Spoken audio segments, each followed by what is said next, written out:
Hello बच्चों, आप यहाँ पे एक मॉलिक्यूल देख रहे होंगे। इसकी ज्योमेट्री यहाँ पे लिखी हुई है टेट्राहेड्रल। ठीक है, तो अभी हम इसको रोटेट करके देखते हैं कि रोटेट करने से क्या इसके बॉन्ड एंगल पे कुछ इफेक्ट पड़ता है। बॉन्ड एंगल पे कुछ इफेक्ट नहीं पड़ रहा है। 109.5 डिग्री जो है पहले भी था, अभी भी है, चाहे इतना हम इसको रोटेट कर दें। अभी सिंपल सा इसको देखते हैं कैसे एटम्स कंबाइन होके लीनियर ज्योमेट्री, ट्राइगोनल ज्योमेट्री ऐसे करके ज्योमेट्री अपनी इवॉल्व करते जाते हैं।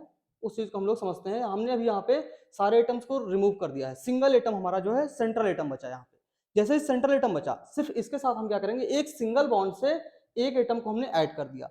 जैसे एक एटम को ऐड किया है, दोनों के बीच का जो बॉन्ड है वो बॉन्ड जनरेट हो गया है, तो उसकी ज्योमेट्री क्या हो गई है, लीनियर शेप है। अब इसको हम किधर भी घुमा सकते हैं। 2D में है भी जनरली क्या है, लीनियर मॉलिक्यूल जो भी होते हैं वो 2D में होते हैं। लेकिन जैसे ही हम लोग इसमें सेकेंड एटम ऐड करेंगे, इसकी ज्योमेट्री जो है वो लीनियर होगी। और लीनियर ज्योमेट्री जो होती है वो 180 डिग्री होती है। उसके बीच का जो बॉन्ड एंगल होता है वो 180 डिग्री होता है। लेकिन जैसे थर्ड एटम जो है इसमें ऐड करेंगे, अभी क्या हुआ है कि बॉन्ड एंगल हमारा रिड्यूस हो गया। जैसे बॉन्ड एंगल रिड्यूस हुआ है और बॉन्ड एंगल हो गया 120, और 120 हम लोग जानते हैं ट्रायंगल के बीच का जो एंगल होता है वो होता है 120। ठीक है, तो यहाँ पे इस ज्योमेट्री को क्या बोलेंगे, ट्राइगोनल प्लेनर। लेकिन जैसे ही इसमें एक एटम और ऐड किया हमने, एक आइटम और ऐड किया, तो बॉन्ड एंगल और रिड्यूस हो गया और ये फॉर्म किया टेट्राहेड्रल टाइप का।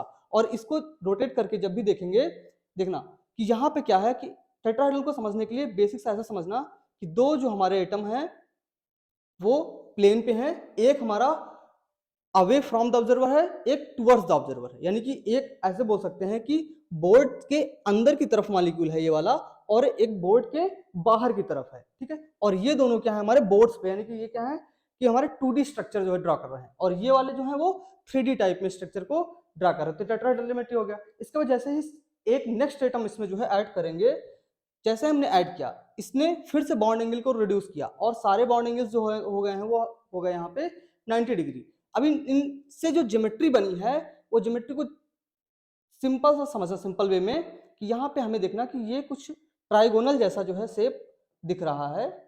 यहाँ पे शेप जो है हमारा वो ट्राइगन जैसा जो है दिख रहा है। तो ये हो गया ट्राइगोनल, और ये ऊपर एक पिरामिड जैसा और ये नीचे पिरामिड जैसा।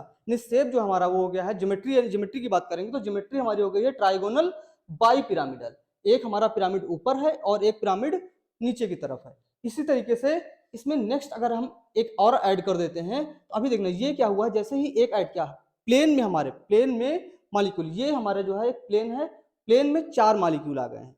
तो इसको थोड़ा सा रोटेट करके देख लेना इस तरीके से। अभी चारों मॉलिक्यूल आपको ये प्लेन में दिखेंगे, एक प्लेन में चारों मॉलिक्यूल आपको दिख रहे हैं। तो ये कुछ स्क्वायर टाइप का जो है बना है ज्योमेट्री, और इसी पे जो है एक एटम ऊपर की ओर और एक एटम नीचे की ओर। इस तरीके की जो ज्योमेट्री होती है कि एक स्क्वायर बनता है और एक एटम ऊपर की ओर और दूसरा एटम नीचे की ओर, इसको बोलते हैं ऑक्टाहेड्रल ज्योमेट्री। तो इसकी ज्योमेट्री यहां से क्या हो गई है, ऑक्टाहेड्रल ज्योमेट्री। इस तरीके से आप लोग जो समझ में आया होगा कि कैसे जो है हम लोग सिंगल बॉन्ड को ऐड कर करके मॉलिक्यूल्स की ज्योमेट्री को डिफाइन कर सकते हैं। सर इसमें 6 एटम्स ही जुड़े हैं तो ऑक्टाहेड्रल क्यों कहते हैं? क्योंकि ऑक्टाहेड्रल का मतलब होता है कि यहाँ पे 6 एटम एक दूसरे से कंबाइन होके एक, ऐसा समझिए कि एक स्क्वायर है और स्क्वायर में एक अप साइड में है और एक डाउन साइड में। इसको जो है समझने के लिए थोड़ा सा ऐसे देखना, इसको एज्यूम करना कि ये हमारा जो है सेंट्रल कोई एक मेटल है,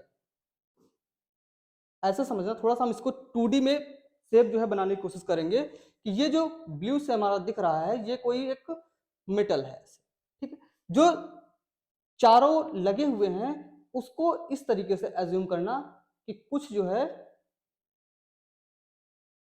ये सेंट्रल मेटल एटम से अटैच्ड है। तो ये स्क्वायर टाइप की कुछ जो है बॉन्ड फॉर्म कर रहे हैं, और एक एटम हमारा अप साइड में है और दूसरा एटम डाउन साइड में है। तो इस तरीके की जो ज्योमेट्री होती है उस ज्योमेट्री को ही बोलते हैं ऑक्टाहेड्रल ज्योमेट्री। तो मीन सर ऑक्टा नॉर्मली 8 के लिए यूज होता है, तो 8 इससे ये नहीं नहीं बोलेंगे नहीं कि नहीं, 8 ये शेप दिखाता है। सिर्फ ज्योमेट्री दिखाता है।